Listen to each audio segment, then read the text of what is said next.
For a long time, Star Citizen fans have played a game that feels arguably more like a tech demo. Whether it's the movement, animations, lack of missions, or incomplete navigation tools, there tends to be many things that hamper the experience and lead to many players completely writing it off. In 2024, I think that changes. Squadron 42 has reached a significant milestone, and now that it has developed behind closed doors, building definitive systems and setting the bar for Cloud Imperium gameplay, the developers can start moving many features into the persistent universe to introduce a cohesive experience with much more to do. From quantum travel to group raids, a new star map to scanning abilities, overhauling the cargo profession, introducing ray tracing, or finally realizing physical interaction.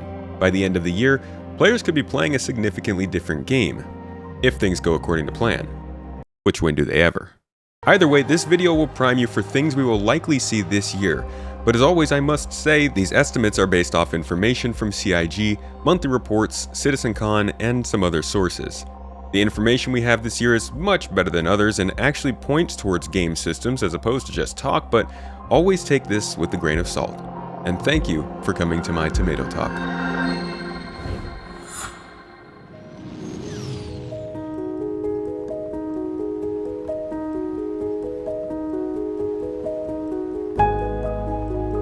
The motto for Star Citizen in 2024 is going to be a disgustingly satisfying mixture of quality of life and game-changing additions, at least according to the expectations CIG has set. Let's start off with the most important. Last year I said the most important change this game needed was the star map update we've been anticipating since 2018, when the Building Blocks UI system promised a rework. In the first half of 2024, the new mapping system is expected with player-placeable waypoints, coverage of all local areas and ships including downloadable area maps, and scanning support for players on the ground, which means an easier time tracking targets, objectives, and locations. As you scan down and locate things in ship or on foot, your own maps will also be updated. Eventually, likely not in 2024, these new updated maps will be sellable for credits, beginning the data running career path, and bringing us one more step closer to the complete industrial loop. For now, these UI updates are joined by a complete quantum travel rework, which has been ongoing for a couple of years, and it will allow for the ability to quantum travel in any direction, building more interactive elements into the process, updating the visuals and sound, and most importantly, introducing Quantum Boost, a short-range form of quantum travel meant for jumps on a planetary scale. Quantum Boost and the new star map, along with all the new locations we've been seeing added to the game and the ability to place and save waypoints, represent the soft launch of exploration gameplay for Star Citizen in 2024. Navigation will be a very important place to watch over the course of this year. Interaction is another place where Star Citizen will begin to catch up to the long-promised visions of those first 5 years of development.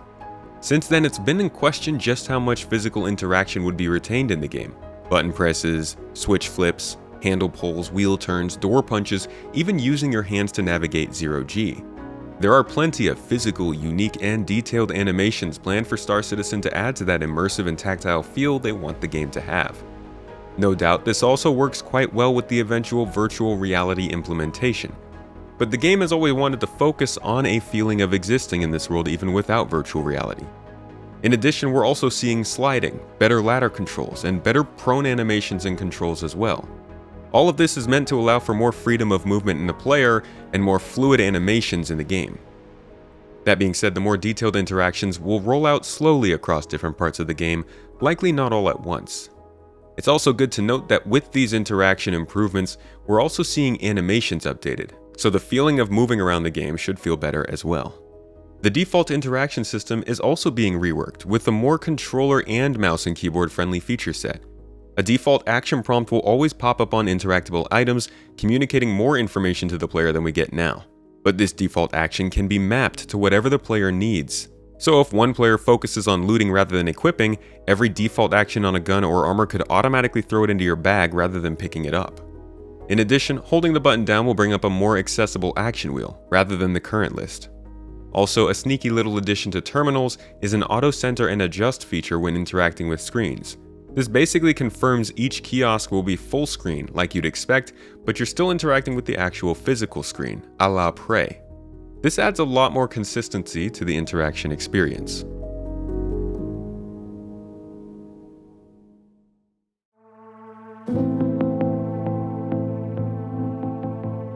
The cargo refactor saw its first update enter the game in March of 2023 with 3.18. Since then, we've seen a few more updates to the functionality, but not much progress on the background, the factions, missions, economy, and reputation surrounding space trucking.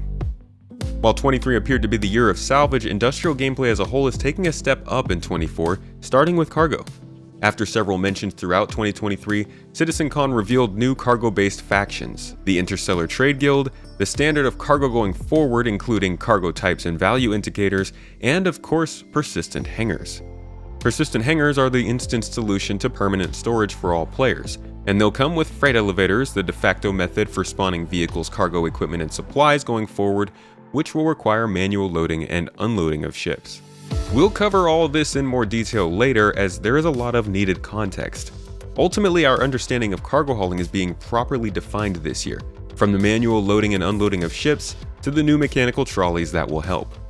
The various locations that will offer cargo opportunities, the factions we can work with to unlock unique items and paints, the radioactive or temperature-controlled compartments we'll use for storage, or the very missions we'll be running, defined by cargo capacity and the destination of your goods. The separation of courier work or cargo hauling and trading will be more distinctive too, with lower risk, higher capacity missions being made available for players. There's a lot to unpack in cargo hauling that will undoubtedly change in Star Citizen in 24 that industrial players of all professions will likely benefit from. The FPS gameplay in Star Citizen suffers from jank, true jank. Looting, identifying targets, managing your inventory, and just generally enjoying the experience are all quite difficult in the current environment. One of the best additions to FPS gameplay slotted for 24 is the new looting UI. Rather than slowly selecting text targets on a dead body and inevitably missing the target twice before getting shot in the head, a new quick menu will allow you to move armor, weapons, consumables, and consolidate your resources as well. That consolidation of resources is played in big part by reloading and ammo management. Soon, we will be able to reload straight from our backpack for a slight time penalty, and you'll be able to quickly pool all your loose ammo into a single magazine when you've pressed that reload button a couple too many times. Weapon malfunctions will also take effect, with wear and tear changing the visuals and performance of our items, possibly causing jams if you don't take care of your stuff. And sound effects across most weapons are also being improved. We have also started to see improved recoil effects in-game, as well as better visuals when aiming from behind iron sights, a dynamic crosshair that shows exactly where your bullet will land for certain helmets, new heat and charge style weaponry, and better FPS AI traits and styles to diversify the experience and make every combat encounter a little bit different. And in 3.22, players can already see some new additions, beginning with increased time to kill, which has led to much more interesting firefights. While 2024 feels like the year of industry, there's plenty for combat players to be excited about as well.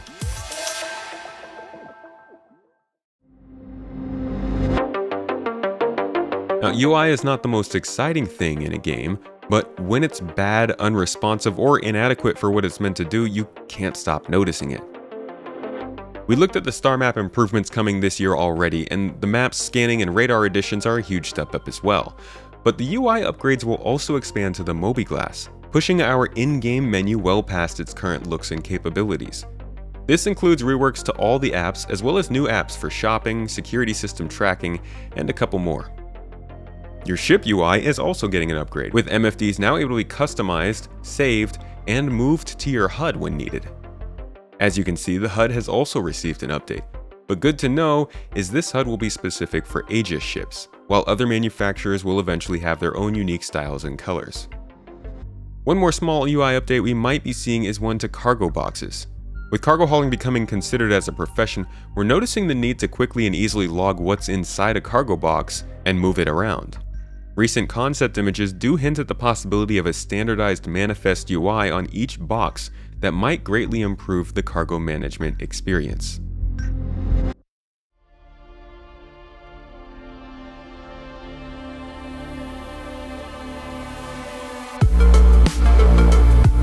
The most important part of Star Citizen, the ships.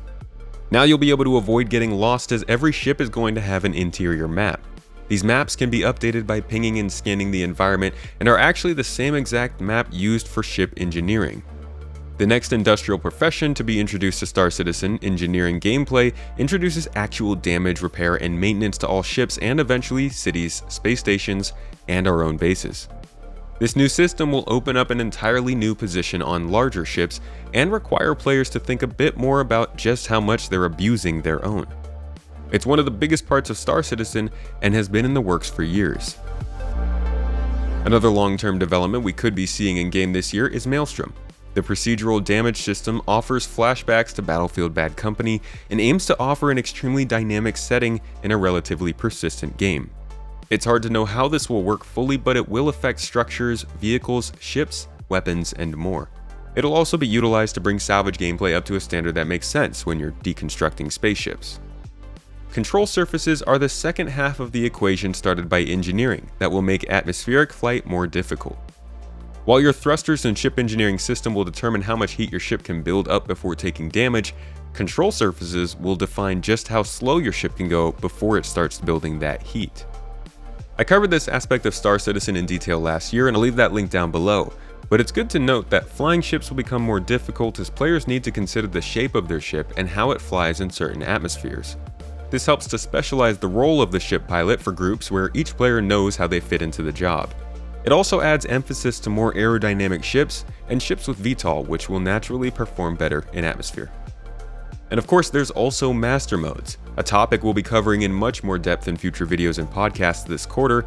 This final adjustment to the flight system in Star Citizen breaks out standard operation mode from navigation mode, creating a dedicated method of navigating or using the other functions of your ships like mining, salvage, combat, and tractor beams. This also ushers in new animations in the cockpit to help emphasize the way we're flying. Finally, combat and targeting in ships is getting an update not only to make everything more clean and discernible during battle, but also to allow for component targeting on ships, introducing precision targeting mode that aims to make fights much more about how you shoot and not just when. All of these ship systems are coming over from the more complete Squadron 42 and aim to lift the quality of play in Star Citizen and spaceships over the course of 2024 and beyond.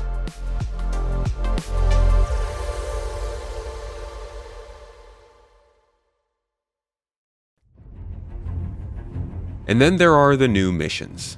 While many can get by on sandbox gameplay, many more prefer more narrative chops in their games. A couple reasons to pursue a goal or care about an objective. I can say that over the last 2 years, this game has gotten much better about delivering missions to players with old locations and new alike. But there's still a lot of work to be done in places like caves, derelict settlements, and even the UGFs. And while the mission features team has formed, grown, and seemingly solidified a system over the last couple years, we still haven't seen all the fruits of their labor. Not to mention, we're still hoping to see an update on mission givers sometime soon. But there are several places this could change in 24. First are mining missions, which will provide beginner and veteran-friendly packaged experiences of the 6-year-old industrial game loop for the first time ever. This is more significant than it seems, but nowhere near as major as cargo hauling, the true oldest industrial game loop, receiving the same treatment and more. This update is so long overdue I've discussed it on my own podcast for 2 years and counting, and a lot of people are going to benefit from it. One of the more painful parts of Star Citizen has been the difficult to understand economy and cargo opportunities.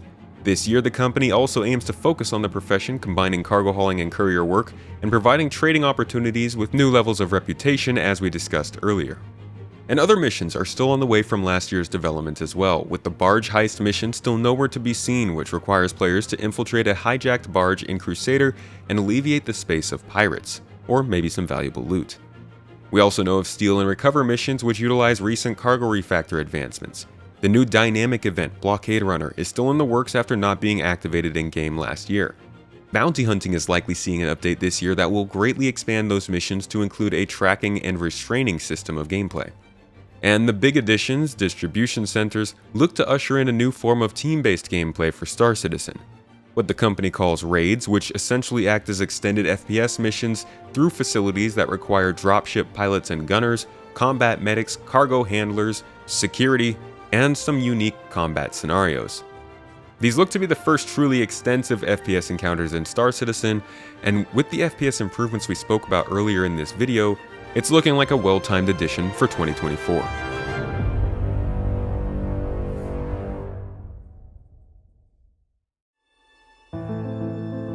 Base building, creature development, building interiors, new star systems, new towns, ray tracing, crafting, cave types, new factions. There's a lot more potentially coming to Star Citizen in the next couple of years. But everything I've spoken about here are the things that have been heavily implied will be available in 2024, and most of which are aimed at the first half of the year, starting in March. Whether all these features make it into the game or not is definitive. They all will not. But given the caliber of features and direction of development we are seeing in terms of polish, major feature systems coming online, and an emphasis on player progression and gameplay scale, this new phase of development for Star Citizen certainly feels more about building out an actual game experience rather than just designing an engine. Throughout the next few months, I'll be diving deeper into a lot of these features to bring you more information and detail about your gameplay of choice. If you're interested in learning more about Star Citizen, getting more involved in the game, or just having level-headed, objective discussion about the game, I invite you to subscribe and maybe join us on Discord, where we're always chatting about these advancements and how much we wish we already had them. If you're new here, welcome to the community. I hope you learned something new in this video, and I'll catch you in the next.